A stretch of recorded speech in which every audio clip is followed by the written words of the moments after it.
Electrohomoeopathy के अध्ययन के क्रम में आज हम लोग रोग और रोग निदान वाले भाग में अध्ययन करेंगे एक बहुत ही इम्पोर्टेंट रोग, फ्रोजन सोल्जर, कंधा का जकड़ जाना, है ना। तो कंधा का जकड़ जाना ये रोग क्या होता है, कैसे होता है, इसके कारण क्या होता है और फिर इसके लक्षण क्या क्या देखने को मिलते हैं, और फिर फ्रोजन सोल्जर का हम सुजोग थेरापी के माध्यम से इसका कॉरेस्पॉन्डेंस पॉइंट ढूंढेंगे, उसको फिर हम सुजोग थेरापी के माध्यम से कैसे उसको स्टिमुलेट करेंगे, है ना, और फिर अंत में इलेक्ट्रो होम्योपैथिक औषधियों के द्वारा उसको कैसे ठीक करेंगे।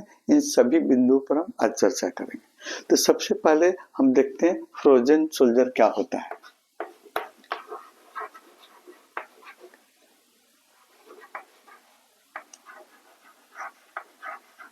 फ्रोजन सोल्जर, फ्रोजन मीन्स होता है आपको जमना या जकड़ना,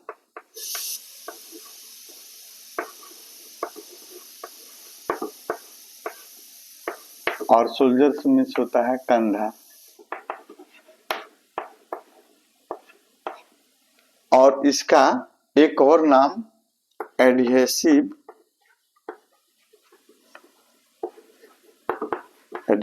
कैप्सुलाइटिस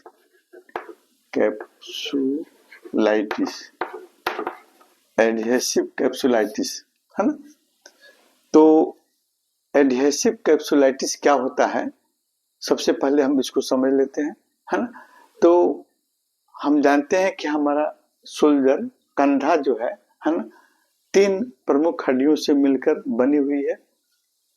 ये आपका कंधे की स्केपुला, फिर आपको हाथ का ह्यूमरस बोन, और फिर ये क्लेविकल बोन, है ना। तीनों का ज्वाइंट आपको बनाता है हमारा आपको सोल्जर ज्वाइंट। इस आपको स्केपुला में एक गड्ढा होता है, कटोरी नुमा गड्ढा होता है, जिसको हम क्लेविनॉइड कहते हैं, है ना। और उसमें हमारे हाथों की आपको ह्यूमरस का हेड वाला आपको गोलनुमा संरचना जो गेंद के टाइप का होता है, इसमें आपको अटैच हो जाता है ना। तो इसको हिंज ज्वाइंट के नाम से भी हम लोग जानते हैं, है ना। ये हिंज ज्वाइंट हुआ, और पूरी संरचना जो है ना, पूरी संरचना एक फाइब्रस टिश्यू से घिरी रहती है। ये पूरी संरचना जो है, ज्वाइंट जो है, एक आपको फाइब्रस टिश्यू से आपको घिरी रहती है ना। ये फाइब्रस टिश्यू कैप्सूल के नाम से जाना जाता है, और जो इसकी सुरक्षा करती है ना। अब हम देखेंगे कि एडहेसिव कैप्सुलाइटिस क्या होता है ना। तो एडहेसिव मीन्स होता है चिपकने वाला, है ना। एडहेसिव मीन्स होता है चिपकने वाला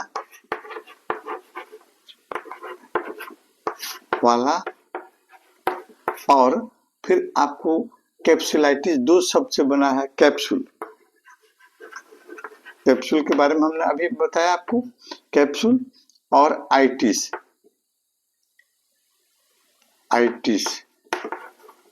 कैप्सूल यानी आपको ज्वाइंट को घेरने वाली एक पतली झिल्ली, जिसको हम कैप्सूल कहेंगे, और यह साइनोवियल, है ना, साइनोवियल मेम्ब्रेन से घिरी हुई एक झिल्ली, जिसको हम कैप्सूल कहेंगे। और दूसरा आपको आइटिस यानी सूजन, आइटिस मीन्स होता है सूजन, है ना। तो अगर इसका पूरा शाब्दिक अर्थ हम देखते हैं तो कंधे के जोड़ों को घेरने वाली कैप्सूल में सूजन हो जाना, जिसके कारण यानी कंधों को जोड़ों को घेरने वाली झिल्ली में, है ना, साइनोवियल मेम्ब्रेन में सूजन हो जाना, जिसको हम सूजन हो जाएगा, है ना। सूजन होने के बाद, है ना, यहाँ के लिगामेंट और झिल्लियां आपस में सटने लगती हैं, चिपकने लगती हैं, और जिसके कारण हमारे कंधों में मूवमेंट, गति कम होने लगती है ना। इसे ही कहते हैं फ्रोजन सोल्जर, है ना। फ्रोजन सोल्जर यानी इस आपको कैप्सूल में सूजन हो जाएगा, और सूजन होने के बाद में फिर यहाँ के लिगामेंट, टेंडन और इन सभी में आपको आपस में चिपकने लगते हैं और चिपकने के फलस्वरूप हमारा कंधा आपको फ्रोजन यानी जकड़ जाता है और हमको कंधे को ऊपर नीचे दाएं बाएं करने में परेशानी होती है। इसी को हम कहते हैं फ्रोजन सोल्जर और मेडिकल भाषा में इसको एडहेसिव कैपिलुलाइटिस के नाम से हम लोग जानते हैं। चलिए कारण ढूंढते हैं कि किस किस कारण से होता है। सबसे पहले चोट लग गया, ह्यूमर बोन होने के कारण फ्रैक्चर, है ना। अगर इस कंधे में फ्रैक्चर हो गया या आपको ऑपरेशन हो गया, इसका ऑपरेशन के बाद बहुत दिनों तक तो पेशेंट आपको पड़ा रहता है ना। उसकी कंधों में एक्टिविटी मूवमेंट आपको बंद हो जाती है, जिसके चलते धीरे धीरे क्या होता है, आपको जोड़ों में गति कम हो जाती है ना। इसको चोट लगने का। दूसरा डायबिटीज, है ना। इसमें शुगर के आपको स्तर जब बढ़ जाएगा आपके शरीर में तो शुगर के आपको कण, है ना, आपको कोलेजन फाइबर्स, है ना, इसके अंदर कोलेजन फाइबर्स उस पर चिपकने लगते हैं और चिपकने के फलस्वरूप आपको कंधा फिर जकड़ने लगता है ना। और फिर उम्र का बढ़ना, जब उम्र बढ़ने लगता है तो कोलेजन फाइबर कड़े होने लगते हैं और स्वाभाविक रूप से कड़ापन होगा, उसमें कमजोर पड़ेंगे, लचीलापन में कमी हो जाएगी और फिर ये रोग आपको बढ़ने लगता है। कैप्सूल और लिगामेंट, है ना, में आपको लचीलापन कम होने लगती है ना। और इसमें साइनोवियल लिक्विड की मात्रा भी कम होने लगती है ना। और टिश्यू में नमी की कमीपन होता है, लचीलापन कम होने लगता है। इसी कारण आपको धीरे धीरे ये कंधा आपको जकड़ने लगता है ना। और फिर थायराइड की समस्या, जैसे हाइपोथायरॉयडिज्म या हाइपर या हाइपोथायरॉयडिज्म, है ना। और पुरुषों की अपेक्षा महिलाओं में ये रोग ज्यादा होता है, क्योंकि हार्मोनल चेंजिंग भी, है ना, हार्मोन्स में परिवर्तन भी इसका कारण बनता है। लक्षण क्या क्या देखने को मिलेंगे, ये धीरे धीरे विकसित होने वाला रोग है। इनके 3 चरणों में, इसके 3 चरणों में हम बांट सकते हैं अध्ययन की सुविधा के लिए। सबसे पहले आपको फ्रोजन स्टेज, है ना।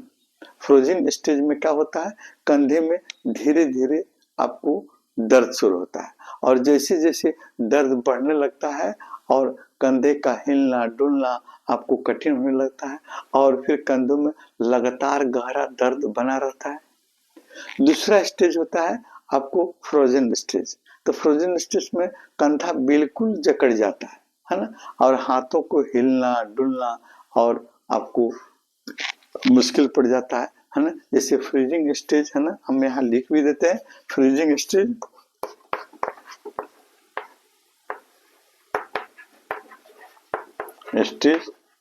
धीरे धीरे कंधा में दर्द शुरू होगा और फिर आपको आएगा फ्रोजन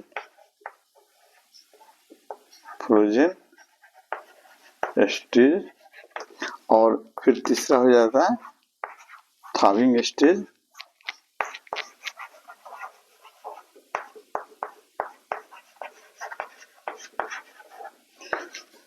फ्रोजन में कंधा बिल्कुल जकड़ जाएगा, है ना। इस स्टेज में कंधा बिल्कुल जकड़ जाएगा, हाथों का हिलना डुलना बंद हो जाएगा, है ना। और रात में सोते समय ज्यादा आपको दर्द महसूस होगा। और थॉइंग स्टेज में अंतिम चरण है, जब आप ट्रीटमेंट शुरू करते हैं उसके बाद धीरे धीरे कंधे में गति वापस आने लगती है और धीरे धीरे कंधा आपको चलने लगता है। फ्रोजन सोल्जर का आपको सुजोग थेरापी से, है ना, सुजोग थेरापी से इसका पॉइंट कहाँ मिलेगा, इसको देखिए। यहाँ पर ये जो है हमारे इंडेक्स फिंगर और ये हमारा है आपको थंब, है ना। इंडेक्स फिंगर, ये इंडेक्स फिंगर और फिर आपका थंब, है ना। ये थंब, ये आपका थंब हो गया, है ना, और ये आपका इंडेक्स फिंगर हो गया। देखिए ये वाला भाग, है ना, जो तलहटी से पाल्म से जुड़ता है, इंडेक्स फिंगर का पाल्म से जो जुड़ होता है, ये आपका शोल्डर का ज्वाइंट होता है ना, शोल्डर ज्वाइंट, है ना। तो शोल्डर ज्वाइंट पर हम धीरे धीरे जीमी के माध्यम से, इसमें ये हुआ, देखिए हमने लिख दिया यहाँ पर शोल्डर ज्वाइंट। धीरे धीरे जीमी से हम धीरे धीरे धीरे धीरे धीरे धीरे यहाँ पर हम आपको करेंगे, है ना, टच करेंगे। अब टच करने के समय, है ना, दबाव, सामान्य दबाव पर हम धीरे धीरे हम अगर इसको खोज रहे हैं आपको कॉरेस्पॉन्डेंस पॉइंट को एक ऐसा पॉइंट हमको मिलेगा जहां पर बिल्कुल असहनीय दर्द होगा, है ना, बिल्कुल असहनीय दर्द होगा। और यही पॉइंट जो है बनता है आपका सोल्जर कॉरेस्पॉन्डेंस पॉइंट, है ना। फ्रोजन सोल्जर के लिए यही पॉइंट आपको इम्पोर्टेंट होगा, जिस पॉइंट पर आपको तीव्र दर्द महसूस होगा, है ना। अब वहां हम क्या करेंगे, इलेक्ट्रोहोम्योपैथिक औषधि S5C5, है ना, इलेक्ट्रोहोम्योपैथिक औषधि उसमें हम करेंगे इलेक्ट्रोहोम्योपैथिक औषधि आपको S5 plus C5 plus A2 plus आपको W, है ना, W को आप क्या करेंगे, आपको D4 से इस पर ऑइंटमेंट या कंप्रेस लगा देंगे, है ना।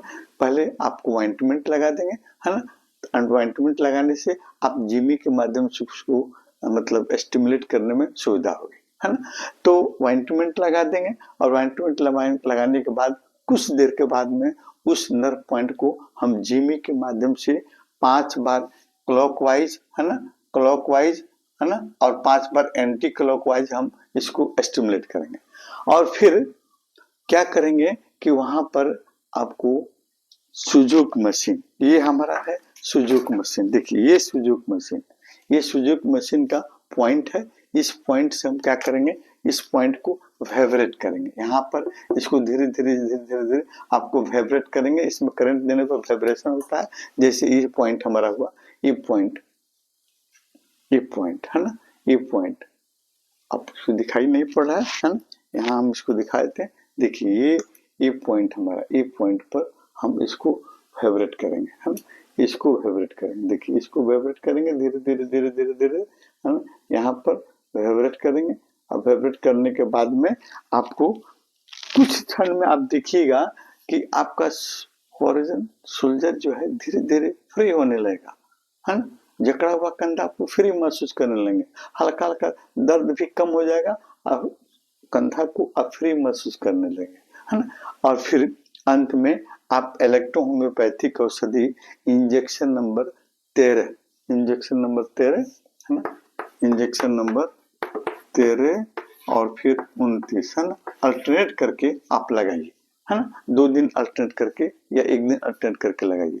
और फिर आपको इलेक्ट्रोहोम्योपैथिक औषधि आपको S1C4A3, है ना, S1C4 प्लस A3, है ना, को आप क्या कीजिए, आप 3rd या 10th डायल्यूशन में सबसे बेटर रहेगा, 10th डायल्यूशन में आप पीने के लिए दे दीजिए, है ना।